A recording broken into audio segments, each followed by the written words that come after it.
This week, we're passing the time whilst waiting for vaccination by talking to you about the early pioneer of vaccination, Edward Jenner. For those of you that don't know, Jenner is the late 18th century country doctor who gave us, in time, the concept of vaccination against smallpox and started the world down the road to where we are today, where smallpox only now exists in tightly controlled laboratories for research. To highlight what it was up against, smallpox was the disease of fear dating back to ancient Egyptian times. You're looking at something that had been devastating populations for 4,500 years. Now, be warned, please, we've got some graphic images coming up. If you don't want to see them, please pause and jump to the time that we're showing in the caption below. Thank you. Okay, still with us? Well, smallpox starts, as many viruses do, with flu-like symptoms, and then the dreaded rash appears. Within 2 days, that rash turns into abscesses, which break open and scab over, and when those scabs fall away, assuming you're still alive, it will have left you scarred, disfigured, and possibly even blind. It was incredibly contagious, and it was no respecter of class either. Anne of Cleves, Mary I, Elizabeth I, all spent their adult lives with the scars of earlier smallpox, and there was no cure. And there still isn't. Now, it was in his early teens, when Jenner was an apprentice to Daniel Ludlow, a Gloucester surgeon, that he overheard a milkmaid comment that she was safe from smallpox as she had already had cowpox. This is a similar but milder virus of the same family, and it was an unavoidable occupational hazard amongst dairy workers. Now, taking this on board, he completed his training as a doctor at St George's Hospital for the Poor on Hyde Park Corner under the guidance of renowned Regency surgeon John Hunter. Hunter was one of the foremost teaching surgeons and medical tutors of his day and very much encouraged his students to be pioneers. His mantra was "don't think about it, try it." And Jenner would very much buy into this manner of thinking. If you're interested, by the way, St George's Hospital is still standing in London and is now the Lanesborough Hotel.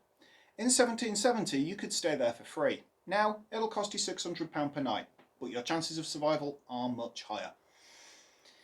Now, with his training complete, despite many offers of tenure as a surgeon, Jenner returned to Gloucestershire to become the country doctor he'd always thought he should be. And given that this placed him back amongst the farming community, we should be grateful that he did. Two things focused Jenner's mind in this role: the comments of the milkmaid and Hunter's "don't think, do" mantra. And as he noted that the Gloucestershire milkmaids are all blessedly free of the skin disfigurations of smallpox, the cowpox theory started to gain more and more traction in his mind. But thinking was not doing, and Jenner needed to prove his theory. The time to stop thinking and start trying was now.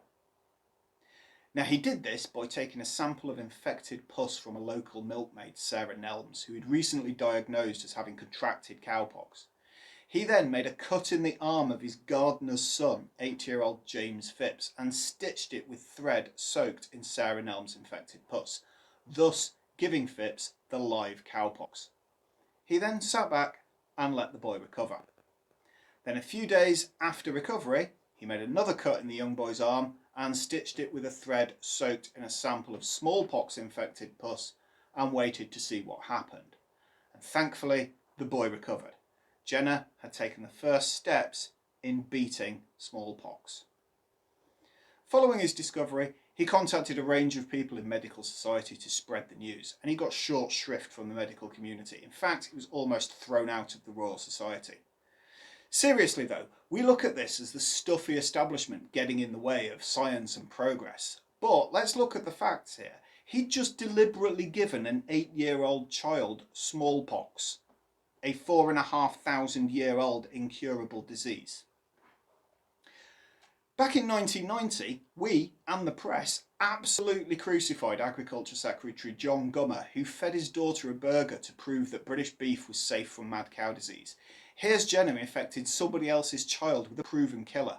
If you tried this today, you'd be struck off by the General Medical Council, and rightly so. However, fortunately for us in the future, Jenner could carry on with his experiments on children, which included his own son, and with enough data and enough successes, he published his findings in 1797 to a very hostile reception, which pretty much forced him to leave London. Now again, hindsight is a wonderful thing, but the anti-vaxxer movement of the late 18th century is a group I do have some sympathy with. To the urban-dwelling city people, there was no visible difference between cowpox and smallpox, and thus it is a massive leap of faith to let this guy from the country waltz in and give your child a disease, an incurable disease at that. Let me ask you, if somebody came out of the countryside and announced a programme of giving your kids a form of Ebola or HIV, how would you react? Cartoons made a mockery of Jenner's ideas, like this one from 1802 showing people sprouting cow heads. But he was not deterred, and he finally managed to get his findings endorsed by the 112 members of the Physical Society of London, today the Institute of Physics. Vaccination, which comes from the Latin vacca, meaning cow, was a go, and the debate would rage on for decades. Jenner continued to vaccinate more and more people from a hut in his garden, which he called the Temple of Vaccinia, and eventually smallpox vaccination became compulsory in 1835, 30 years after Jenner died. This work paved the way for more and more research and more trials, and today we live in a world where smallpox is all but extinct, where vaccinations occur across many countries for many different diseases.